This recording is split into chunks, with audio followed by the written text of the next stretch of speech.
Hey, what's up guys? Today, I'll show you a crime thriller film, Feedback. Spoiler ahead, watch out and take care. Jarvis is a host for a successful late-night radio show called The Grim Reality. He's discussing it with his boss and his former colleague, Andrew. His boss tells him to drop his political discussion and collaborate with Andrew, but Jarvis refuses. So the boss reminds him of the attacks he experienced due to his political agenda, but Jarvis is determined. The boss is upset and wary of its effect on the show. He warns him again, and he eventually agrees. Then Jarvis arrives in the radio studio. The technician hands him the coffee brought by their new technician, Claire. As Jarvis and the technician prepare the scripts, Claire plays a whistling noise, which annoys him. He is also upset that the technicians have not resolved the technical issues. Meanwhile, Jarvis excuses himself and goes to her daughter, who is goofing around with her boyfriend. He tells her not to go to a party, as he's worried after the attacks he experienced, but she refuses. So he tells the boyfriend to take care of his daughter and return before his show ends. Jarvis returns to the studio and begins his show by introducing the controversial topic he will discuss. As he ends the speech, he gestures to play the commercial, but technicians from the window are not responding. So Jarvis ad-libs that there are some technical issues and then reads some emails from the listeners instead. While reading them, he tries to contact the technicians and throws some papers into the glass window to call their attention. Still, no one is responding. Jarvis is losing his patience when the sound finally plays. He asks the technician what's happening but is unresponsive, making him angry. He then goes to the other room to scold them, but it is locked. As he returns to the studio and checks the glass window, the technician's face is suddenly pressed against the glass window. He is shocked and dashes to get some help. Suddenly, a loud whistle is played. Jarvis immediately puts down his phone and wears the headset. Frighteningly, he calls the technician, but someone responds, commanding him to proceed with the show by following their instructions. Jarvis disagrees and is infuriated, so he strikes the glass window with a chair, and the lights turn on as he's about to hit it again. Shockingly, he sees the technician being held hostage by the two masked armed men. They order him to sit down, but he doesn't listen, so they threaten him to hurt the technician. He then asks where is the new technician, Claire, since he did not see her. The man ignores him. He then asks if it is about his political agenda, but the man disregards it and tells him the show will begin. The show goes live soon. Jarvis broadcasts about his situation, but is hindered by the music. Suddenly, the grumpy hijacker gets annoyed and enters the studio to strike him. He tries to cut Jarvis' finger when another hijacker enters to stop and scolds him. After that, they put Jarvis in his seat and explain that the program is transmitted with a 10-minute delay, so he cannot easily ask for help. Then, they go live. They urge Jarvis to proceed as usual, but he is tense. He goes on with his show. During the break, he tries to convince the hijackers to tell him their intention, but they refuse. Suddenly, Andrew energetically enters the room, accompanied by Claire. Jarvis is confused, and Andrew senses something is wrong in the studio. Before Claire leaves, Jarvis worriedly asks if they hurt her, but she ignores him. Meanwhile, Andrew notices Claire leaving, so he orders her to bring him cold water and lower the studio's heat temperature. He then asks Jarvis what happened to his finger, but he lies and pretends. Andrew keeps blabbering, so Jarvis begins the show. As Andrew tries to look up something, the connection is lost. He puts down his phone, and Jarvis plans to take it, but the hijacker warns him and orders him to keep going with the show.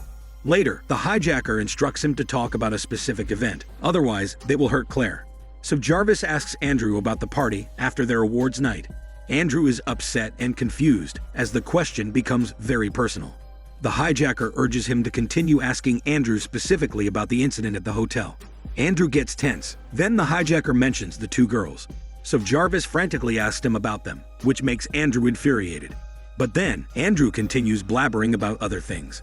The hijacker gets mad and pressures Jarvis to confess, so Jarvis continues interrogating him. Subsequently, Andrew stands up and confusingly confronts him. He gets frustrated and suspicious that something is wrong. The hijacker notices his suspicion, so he warns Jarvis to prevent him from getting inside the other room. Jarvis tries to calm him down. Meanwhile, the grumpy hijacker gets annoyed.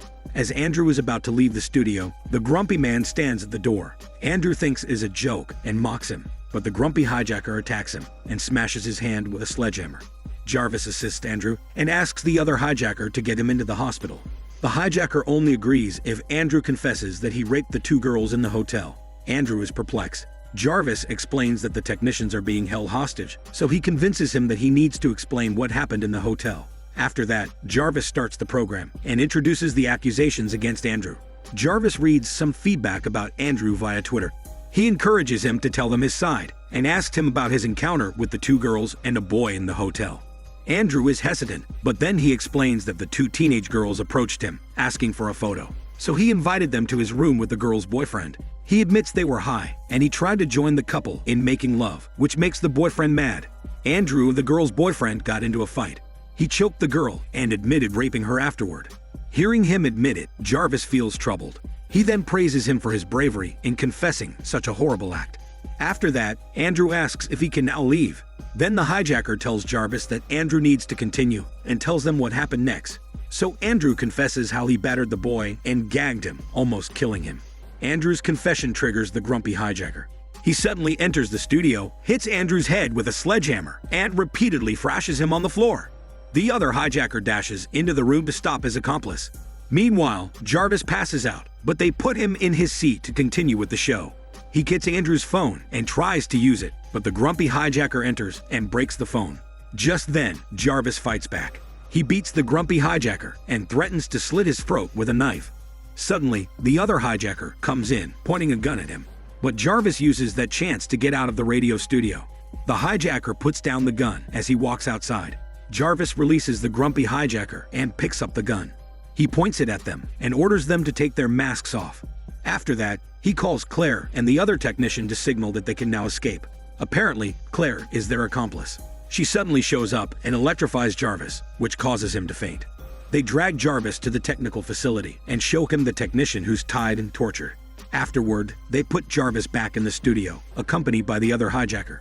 Claire begins the show by having a caller, who's the grumpy hijacker. He asks Jarvis about what happened in the hotel. It's revealed that the grumpy hijacker was the boyfriend of the girl who got raped.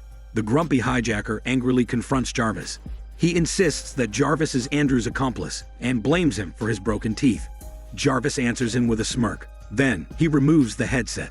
The grumpy hijacker gets furious and tries to attack him in the studio, but the old hijacker stops him. Meanwhile, Claire plays the whistle to get their attention. She then calms the grumpy hijacker, while Jarvis tries to influence the old hijacker that his accomplices are insane. Jarvis is trying to brainwash him that Claire is playing him. He asks the old hijacker about his intention. He then tells him that he was the father of the girl who got raped. Jarvis is surprised, but insists that he didn't rape anyone. But then, the old hijacker asks him where her daughter is and what they did to her. Suddenly, Claire talks to Jarvis. She commands him to broadcast live what he had done and let the world know to ruin his reputation. But Jarvis directly declines and then talks to the old hijacker beside him. He tries to guilt trip him that they will be in jail and will never know what happened to his daughter if he gets killed. They force Jarvis to sit down and confess live on air by threatening him that they will kill the technician. But still, Jarvis does not listen. Shockingly, Claire pressures the grumpy hijacker to do it, so he slits the technician's throat. Meanwhile, Jarvis escapes to the music room, locks it, and enters the narrow passage. The hijackers chase him. Claire points to the secret door, and the grumpy hijacker goes in. He almost reaches Jarvis, while the old hijacker shoots the wall. Jarvis successfully arrives at the other door. The grumpy hijacker almost reaches him, but Jarvis kicks and immediately closes the door, making his fingers get caught in between. After that, Jarvis runs and calls for help. Suddenly, he gets worried and remembers his daughter, who is supposed to be there by now. He has no choice but to return to the studio to look for her. Unfortunately, the hijackers caught his daughter. He enters the room and hugs his terrified daughter, but they immediately take her away. They put Jarvis in the studio while his daughter is being held hostage to force him to confess. Before he begins, he talks to the old hijacker, making him feel guilty for holding his innocent daughter hostage. Claire enters the studio and warns him. The old hijacker exclaims that no one should die. But then, Claire reminds the old hijacker that Jarvis is the key to finding out what happened to his daughter. After that, the show begins with Claire as the caller, who turns out to be the other girl they molested in the hotel. She emotionally explains her side of the story, how she got sexually assaulted, and testifies that Jarvis is also the suspect. Meanwhile, Jarvis denies her accusation and asks that she could contact the hotel, arguing that they didn't have a room there. Claire gets mad as she knows that Jarvis is lying. The old hijacker is confused about the truth. Jarvis blames the technician, saying that they were the ones who only had a room there, which infuriated her as Jarvis blames other people. He tries to refute her by asking why they didn't report to the police. Claire exclaims that the police didn't believe them since they were drunk. So Claire asks him again what he did to her friend. Jarvis freaks out and denies her accusations. The old hijacker asks him again, but he swears. The hijacker then beats him and begs him to be frank. Meanwhile, Claire goes back to the other room. Jarvis brainwashes the old hijacker to believe that Claire is crazy and shows the monitor flashing the listener's feedback, showing Claire's drunk photos via social media. Later, Claire enters the room, threatening Jarvis to tell the truth, otherwise his daughter will be killed, as the grumpy hijacker places the knife on his daughter's throat. Just then, Claire switches the radio microphone live.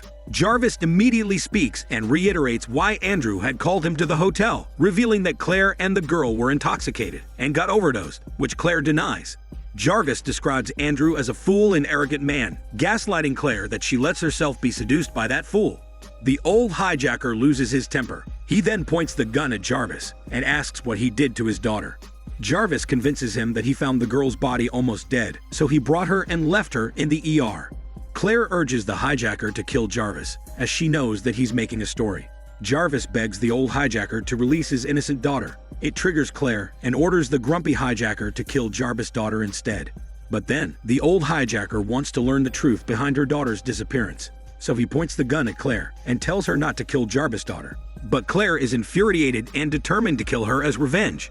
She impatiently orders the grumpy hijacker to kill her, when suddenly Jarvis shouts, admitting that he killed the girl, which puts them in silence. They are all shocked. Then, he reiterates and describes how he killed the girl.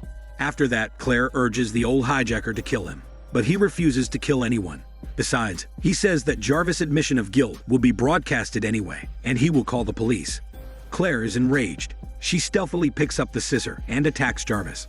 But Jarvis gets the scissors and turns them to her. The old hijacker points the gun at him as he threatens to kill Claire. So Claire orders the grumpy hijacker to kill Jarvis' daughter.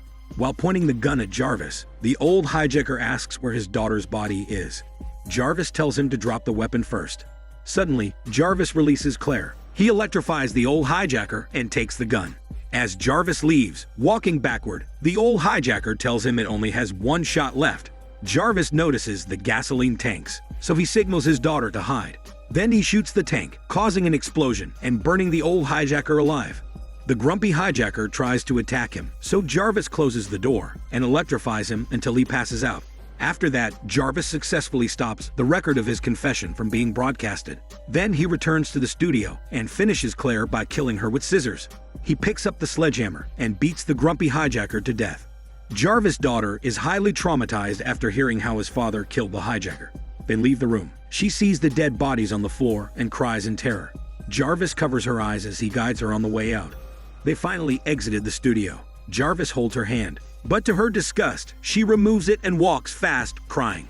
Jarvis calls her, but she feels terrified and anxious. Suddenly, the officers arrive and comfort her.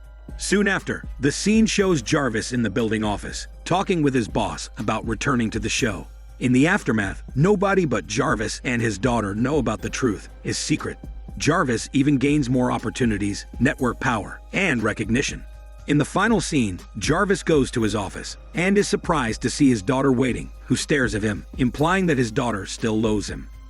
This is Daniel CC Movie Channel. Stay safe and enjoy your day.